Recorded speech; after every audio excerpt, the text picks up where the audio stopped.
सरकार नहीं, ये खास आदमी की सरकार है जो अपनी सिर्फ छवि चमकाने में, घर चमकाने में लगे हुए हैं। गाड़ी नहीं लूंगा, बंगला नहीं लूंगा, सिक्योरिटी नहीं लूंगा, लेकिन 8 लाख के पर्दे लेंगे, और वो भी नॉर्मल समय में नहीं, उस समय में जब कोरोना पीक पे था। ये पर्दे जो हैं ये घर के पर्दे नहीं है, कुकर्म छिपाने के पर्दे हैं।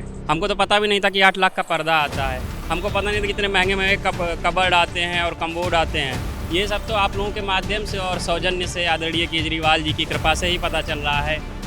इतने भी शौक पूरे किए जाते हैं जनता के पैसों से ही। 8 लाख का पर्दा हम लोग सिर्फ सपनों में सोच सकते हैं। कभी ऐसा होना कि ना टिकट लगे और हम लोग विजिट करने जाए। वो जो रैन बसेरे हैं वहाँ पर तो खाने की व्यवस्था भी नहीं की गई, और यहाँ ये आलीशान घर बनवा रहे हैं। सिंपल लिविंग, हाई थिंकिंग की बात करने वाले। राजमहल से ही वनों का रास्ता जाता है, राम कथा इस बात का प्रमाण है।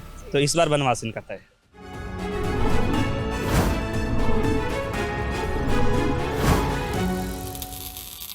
नमस्कार, कैपिटल टीवी देख रहे हैं आप। मैं हूं आपके साथ पूजा। दिल्ली के कट्टर मुख्यमंत्री कहते थे गाड़ी नहीं लूंगा, बंगला नहीं लूंगा, वीवीआईपी ट्रीटमेंट नहीं लूंगा, सुरक्षा नहीं लूंगा।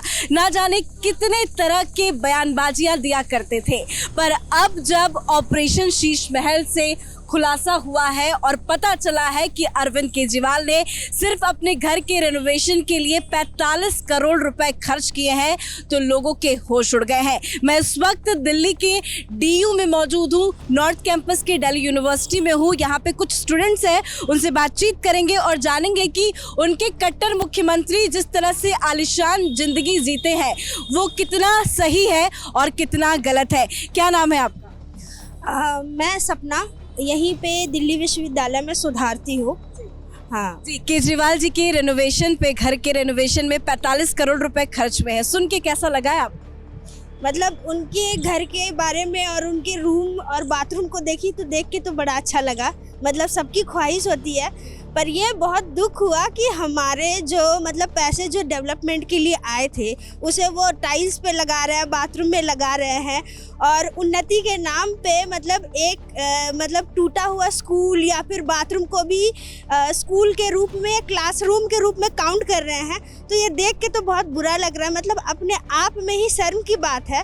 और ये सरकार एक तरह से कहे कि पोस्टर की सरकार है और विज्ञापन की सरकार है, जिसका काम ही होता है कि सिर्फ विज्ञापनों में आए और अपने आप की छवि चमकाए।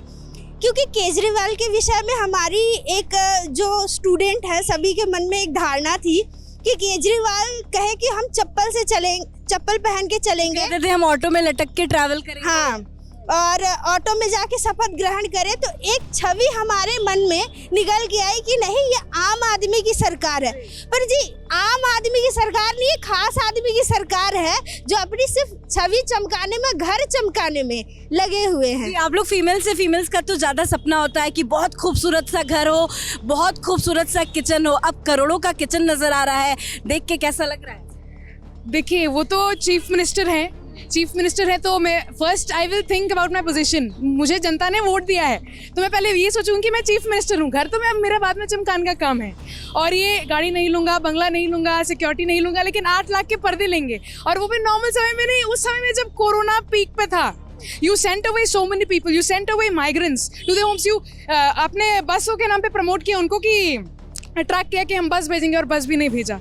Can you imagine the condition of the migrants who went back home अपने आप से, मतलब बिना किसी सहारे के। और यहाँ पे ये महाराज जी मस्ती कर रहे थे, LED टीवीज, करोड़ों के LED टीवीज, 10 लाख का मंदिर लगाया। वही भगवान कैसे इन पे कृपा बरसाएंगे, इतना भगवान कृपा बरसाएंगे। 10 लाख का मंदिर लगाया है केजरीवाल। बिल्कुल, मुझे तो ऐसा नहीं लगता, ये सब बाहर की चीज़ें लगती हैं, पर फिर भी श्रद्धा होनी चाहिए। मुझे इस बात का मुझे कोई वो नहीं है, अपनी मान्यता है कि इसमें कुछ कहना नहीं चाहिए। पर सबसे बड़ी बात ये है कि उन्हें क्या वो उत्तर पूर्वी दिल्ली की हालत नहीं दिख रही, जहाँ पर घंटी बजाओ आंदोलन कर रहे हैं लोग, उनके बच्चों की शिक्षा प्रभावित हो रही है।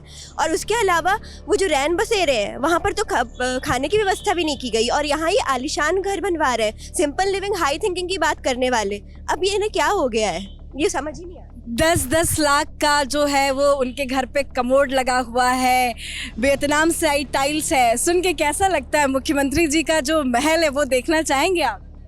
देखिए, मुख्यमंत्री जी का महल कौन नहीं देखना चाहेगा, जहाँ करोड़ों के पर्दे और करोड़ों के कबर्ड लगे हों। वो भी मतलब आप सिर्फ पता नहीं उससे उतने बढ़िया बिस्तर पे नींद आती है कि नींद आने से आती है, मुझे नहीं पता। 10 लाख के मंदिर में आस्था से ईश्वर मिलते हैं या मंदिर से ईश्वर मिलते हैं, मुझे नहीं पता। लेकिन हाँ ये है कि एक भगवान की कृपा है तभी तो दिल्ली के मुख्यमंत्री बने। नहीं, भगवान की कृपा नहीं है, दिल्ली के जनता की कृपा है। बहुत जल्दी गिर भी जाएंगे उस पद से, लग रहा है आपको? लग रहा है बिल्कुल। ये दिल्ली की जनता की कृपा है, जो दिल्ली की जनता ने उनको मुख्यमंत्री चुना है। और सबसे बड़ी बेशर्मी यह है मैम, जब आप यहाँ से जाएंगे और नेहरू विहार के लिए जब आप निकलेंगी तो यहाँ रात को लोग सड़कों पर ये मच्छरदानी डालकर सोए रहते हैं।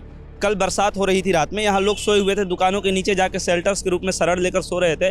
और ये मुख्यमंत्री साहब करोड़ों के पर्दे और लाखों के कबोर्ड, पता नहीं, मैं तो नहीं समझ रहा हूँ, लेकिन इतना जरूर है कि ये टैक्स पेयर के पैसे हैं। ये हमारे आम आदमी पार्टी कह रही है कि घर का छत गिर रहा था, रेनोवेशन की बहुत ज्यादा जरूरत थी, 3 बार ऐसे इंसिडेंट हो गए, रेनोवेट कराना पड़ा इसलिए खर्च।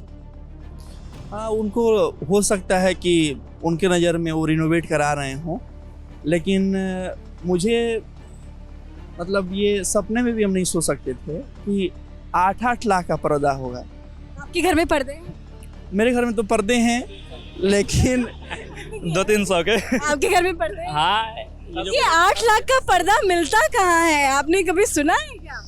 8 लाख का पर्दा हम लोग सिर्फ सपनों में सोच सकते हैं। कभी ऐसा होना कि ना टिकट लगे और हम लोग विजिट करने जाए सारे छात्र, और वो जो होता है ना कि चकाचौंध से हमारी आंखें चौंधिया जाए, तो वैसे 100 रुपए पर्दे वाले घर में तो कोई टिकट लेने आएगा नहीं, तो हम लोग उसका म्यूजियम बना देना चाहिए। केजरीवाल के घर को म्यूजियम में इतने एंटिक पीस भी अगर कह रहे हैं कि अगर आपको ताजमहल देखना है तो अब आपको आगरा जाने की जरूरत नहीं है, आपको यहीं। हाँ, एकदम उनको जो है उस पर टिकट उकट लगा करके बढ़िया से। लेकिन वो तो एंट्री किसी को दे ही नहीं रहे, ना किसी रिपोर्टर को जाने दे रहे, ना किसी को अलाउ। अरे तो रिपोर्टर को अंदर अगर जाने देंगे तो कैसे पता चलेगा कि कितने ईमानदार हैं हमारे केजरीवाल जी। बहरहाल जिस एरिए से मैं हूँ उनको देखना चाहिए। बहुत रोना रोते हैं कि भाई एमसीडी भाजपा की थी, अब तो एमसीडी भी आपके पास आ गई है। आइए ज़रा सड़कों पे उतरिए। अरे दिखाने से थोड़ी होता है कि स्पार्क्स का सैंडल पहन रहे हैं, घर में आप आलीशान मकान में सो रहे हैं। हमको तो पता भी नहीं था कि 8 लाख का पर्दा आता है, हमको पता नहीं था कितने महंगे महंगे कबर्ड आते हैं और कम्बोर्ड आते हैं। ये सब तो आप लोगों के माध्यम से और सौजन्य से, आदरणीय केजरीवाल जी की कृपा से ही पता चल रहा है। इतने भी शौक पूरे किए जाते हैं जनता के पैसों से ही। मैम कुल मिला करे है कि ये पर्दे जो हैं ये घर के पर्दे नहीं है, कुकर्म छिपाने के पर्दे हैं, है ना। तो कुकर्मों पर डाले गए पर्दे हैं। हालांकि दिल्ली की जनता इस बार उठा देगी, इस बात का पूरा भरोसा। ज़्यादा थे तो इसलिए पर्दे भी लगता लग रहा है अब पर्दा घर का केजरीवाल का हटे। हाँ, तो हटना चाहिए। जिस तरीके से दिल्ली की जनता जो है विश्वास के साथ उनको, मतलब जैसा कि वो पहले बताते थे कि वो दिल्ली के शिक्षा पे काम करेंगे, दिल्ली के जो भी गरीब लोग हैं यहाँ और जितने प्रवासी लोग हैं उन पर वो काम करेंगे, स्वास्थ्य पे काम करेंगे। तो ये जो भी उन्होंने वादे किए थे और उसके बाद जो है ये देखने को मिला।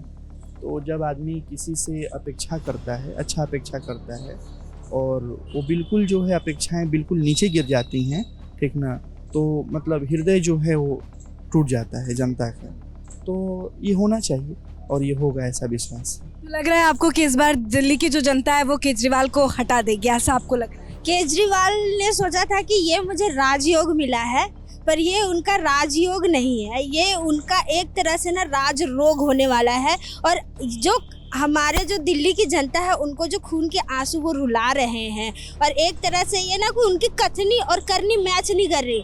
तो वो चीज़ है ना, मतलब उनके भगवान की जो मंदिर है ना, वो भगवान ही उनको देख लेंगे और दिल्ली की जनता आने वाले समय में उनको देख लेगी कि कैसा होता है। लेकिन वो बार बार कहते हैं कि मैं कट्टर ईमानदार हूँ, लेकिन इतने भ्रष्टाचार के खुलासे हो रहे हैं, इस पे कुछ कहेंगे? देखिए, वो बोलने में और कहने, वो जो कर्म वो करते हैं उससे तो वो पहचान में आ जाते हैं कि उनकी मंशा क्या है। और देखिए, आपको एग्जांपल मैं देना चाहती हूँ, ये जो रोड्स है ना, ये हमारे दिस इज़ वेरी इम्पर्मिएबल, इसीलिए नॉर्थ कैंपस में जब भी बरसात होती है तो यहाँ पे वाटर क्लॉगिंग की समस्या है। लेकिन ये कि हमारे मंत्री जी को दिखे तब तो कोई बात हो, तो ईमानदार है तो ज़रा स्टूडेंट्स के लिए भी इंस्पिरेशन बने और ये कम से कम काम कर दे, क्योंकि we been having this problem since ages now in the North Campus and no attention has been paid to this at all. So अगर ईमानदारी है तो दिखाएं हमें ज़रा। अब तो महिलाओं के लिए जो फ्री बसेस थी वो भी बंद हो गई, फ्री बसेस बंद हो गई, यहाँ तक कि है ना जो रैन बसेरे लोग थे उनके भोजन की व्यवस्था जो 2 टाइम में हो रही थी वो भी उनसे छीन ली गई। और उनके द्वारा मतलब ये है कि उनके शासनकाल में सबसे ज़्यादा शर्म की बात ये है कि उनके शिक्षा मंत्री जेल गए दारू के कारण, मतलब शराब के कारण जेल गए। तो इससे बड़ा नंबर भी क्या आपको लगता आएगा शराब घोटाले में? हो सकता है कि उम्मीद तो यही है कि एक तो शिक्षा मंत्री और शराब घोटाले में वो है ना जेल गई, इससे बड़ा शर्म और निंदा की बात कुछ हो ही नहीं सकती। तो अब लगता है कि केजरीवाल जी का भी वक्त आ गया है जेल जाने का। इन्वेस्टिगेशन जैसे जैसे आगे बढ़ेगा वैसे वैसे केजरीवाल जी जेल के करीब जाएंगे। और ये जो बंगला घोटाला हुआ है, आलिशान जो महल बना है, राजमहल से ही वनों का रास्ता जाता है, राम कथा इस बात का प्रमाण है।